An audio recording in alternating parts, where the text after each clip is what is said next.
Good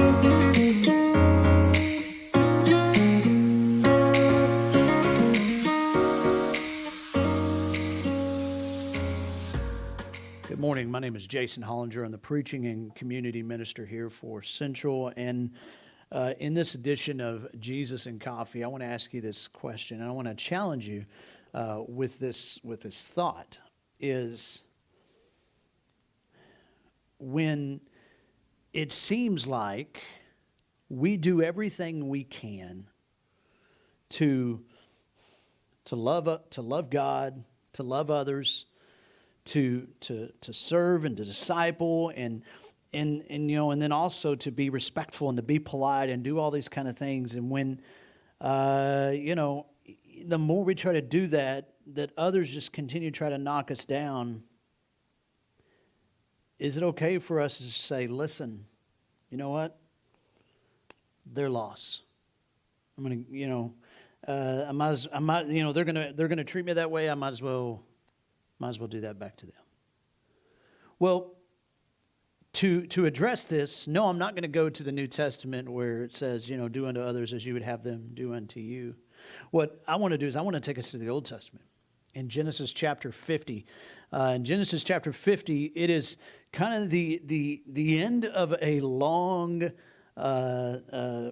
journey in life for Joseph, where as a young boy, his siblings who were jealous of him, first off, make this attempt to trick their father in that he's died. They throw him in this pit, and they kill this animal and put the blood of this animal on this coat that his father gave him.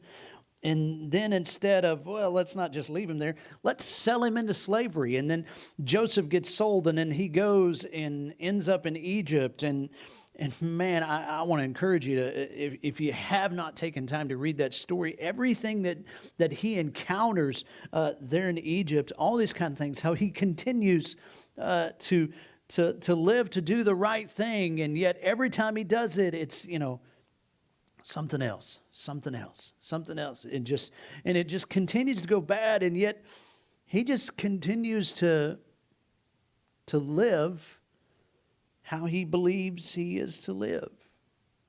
And then there comes this moment after this famine in the land, and that now Joseph's father and his brothers have to come to Egypt for help. And throughout all of this, Joseph has risen from slave to one of the higher ups in Egypt, to one that is over the distribution of food in the midst of this famine. And in this chapter, Joseph's brothers do not recognize him because it's been forever, and why would they even begin to think that that's him, right?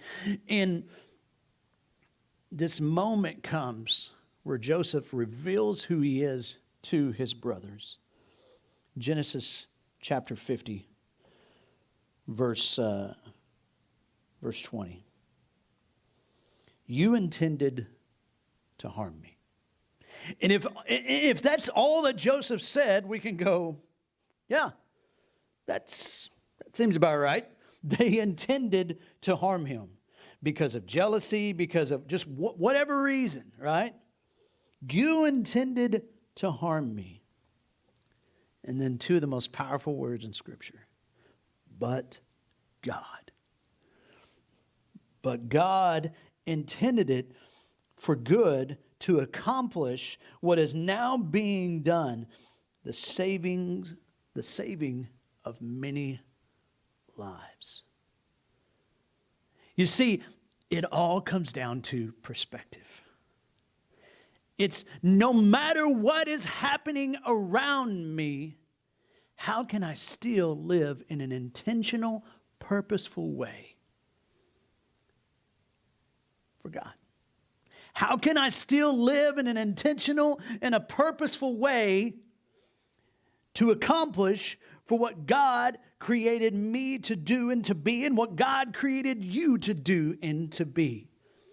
And so your challenge today is this: see things through God's eyes. See things in the way that says, okay, I can see how all of this around me, it's just, man, it's just people, they're jealous of me. They're angry with me for no reason, all these kind of things. How can you still live in an intentional and a purposeful way to accomplish what God desires to accomplish through your life? What does God desire to accomplish through your life?